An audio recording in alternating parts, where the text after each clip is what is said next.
จากได้หันเส้นตั้งออกม่วนป่วนหลอดกว่าเส้นนั้นเนาะตาดีเลยหยันตะลานั้นเนาะลองเจ้าเฮาเจ้าสิทัดคัดเจอกันตะลาออกผัดภาคยันเฮาลงกับบิละวดผัดยันลูกหลางนางเมผัดยันพ่อแม่และก็นุงยะเสยะหันคัดเจอตาดีหันหยันเสษะตะลาเสษะนุลมีการหยันนั่นแหละที่ถึงอุลุมิละกัสปะที่ถึงลงอุลุเวลานั่นแหละเกียนเจ้าอยู่เศร้าเฮ็ดยะเสยะหันและคัดเจอกันตะลาหาตั้งออกม่วนป่นหลอนมาหึง6 ปีหันเส้นตั้งมันเกี่ยงกำลองหยับยื่นคันจานห้องวัดตุกลาสริยานั่น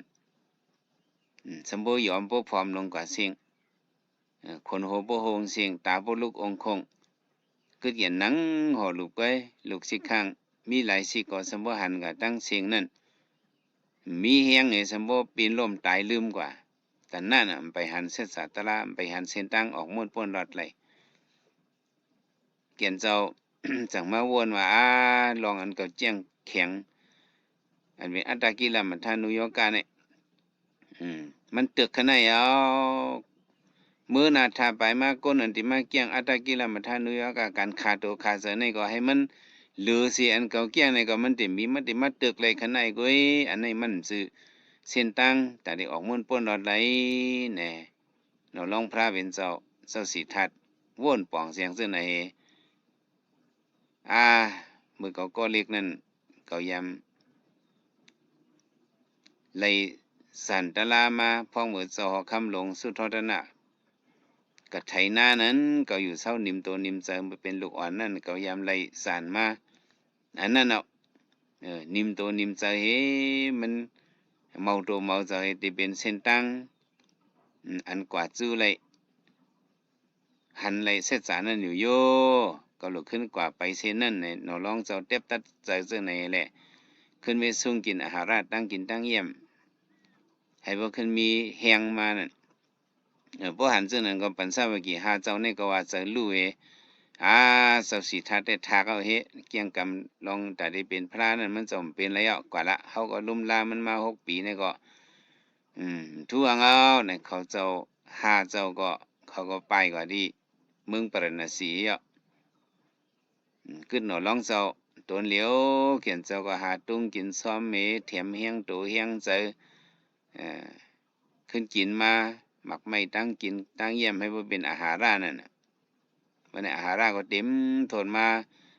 วันลื่นได้ก็เฮาวันลื่น6 โมงนั่นก็หนอลองเจ้า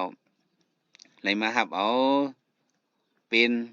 นางสุสาตาหลู่ด้านนั่นเขาน้ำนมเนาะขนาดเขาน้ำนมขนาดนั่นเนี่ยเขียนเจ้าซุ้งอันนั้นเนี่ยก็ถึงมาตามคำมาหนอลองเจ้ามาเผียวมาดีต้นไม้หยงพอที่องดีที่เป็นพระนั่นอันเป็นพุทธกายย่ำเหลียวในมันนังเอาลองอานาปานานุสติลองเลยลมเขาลมออกนั่นพระเป็นเจ้ากูเจ้ากูสุกูป้ากูองตาดีเลยสมาธินั่นในเลยติดตั้งอานาปานานุสติในอันตั้งกูเจ้ากูป้าตื่นปล่อยพระอานาปานานุสติเนาะพระเป็นเจ้าก็ตุ้ยปฐวีก็แสงอาบ่ก็แสงเตโสก็แสงเฮแหละเอาหนอลองเจ้าก็ตุ้ยปฐวีอาบ่เตโสก็แสงจนนั่นนี่แหละเป็นพระกว่านั้นมีอนุสติมีอยู่10 ปานั่นพระเป็นเจ้ากูป้าเนี่ยเลยเอาอานาปานานุสติเนี่ยกูเจ้ากูป้าเป็นแห่งสมาธิเฮแหละสังเดขึ้นฮอดถึงสัพเพยุตาญาณกว่าเนี่ยแต่ได้ต้องไว้ก็ในแหละอานาปานานุสติเนี่ยเลยมาเป็นเงางามมูละกรรมฐานลงเอาเนี่ยว่าจังไหนก็ในแหละเอาลมเข้าลมออกในมันเป็นนากันอันหนอลองพระกูเจ้ากูป้าเอาอันไหนมาเนี่ยเขาอันกันต้องเหเพราะเขาเอาลมเข้าลมออกก็ไว้นักหนาการลมเข้าลมออกในมันคือการอ่อนการมันเป็น